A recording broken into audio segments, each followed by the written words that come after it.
Dans son roman Regain, qui est un de ses premiers livres, qui fait partie de la trilogie de Pan dans les années 30, il raconte l'histoire de ce village, Aubignan, le vieux Redortier, qui renaît de ses cendres.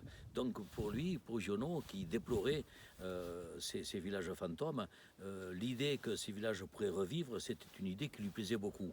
Mais c'était une utopie.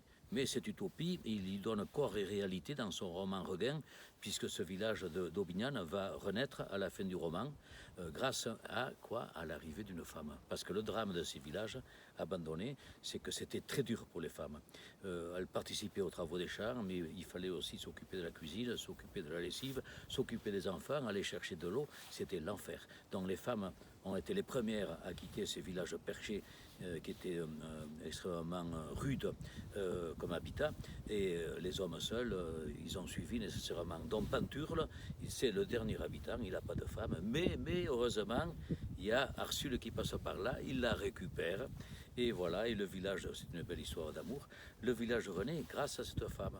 Et comme ce village renaît, d'autres couples vont arriver, le village, donc c'était une très belle utopie, mais bien sûr ce n'est qu'une utopie, mais ceci dit, Giono a été un petit peu un précurseur et un prophète dans ce qu'il a écrit, parce qu'il disait que tous ces villages abandonnés, eh bien les habitants qui étaient descendus à la ville, quelques années plus tard, leurs descendants ou les descendants de leurs descendants rêvaient des vieilles pierres, rêvaient du village dont ils étaient originaires. Et il y a un engouement qui s'est installé, qui s'est développé autour de la nostalgie de ces villages abandonnés. Et effectivement, il y a eu un mouvement, il y a une cinquantaine d'années, de retour vers ces villages. Et certains ont été rebâtis, ont été reconstruits, soit à l'initiative de particuliers, soit à l'initiative d'associations. Donc c'est une réalité dans le département, et ici aussi dans la montagne de Lure, où quelques villages ont été, où leurs ruines ont été consolidées par des initiatives communales ou associatives. Le village de Redortier, c'est le cas. Le village lui-même n'a pas été rebâti, mais au moins il a été débroussaillé. Les ruelles sont devenues pénétrables. On peut visiter à nouveau le village.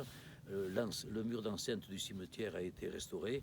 Le vieux village d'Ongle, pareillement. Le vieux village du Haut-Mont-Salier, pareillement. Il y a des ruines qui ont été consolidées, et au moins il y a une mémoire qui est conservée. Donc ce que Giono annonçait déjà dans des écrits qui ont été publiés en Provence, qui relatent cette espèce d'engouement et de nostalgie autour des vieilles pierres et des villages abandonnés, c'est un petit peu une réalité que l'on vit en ce moment.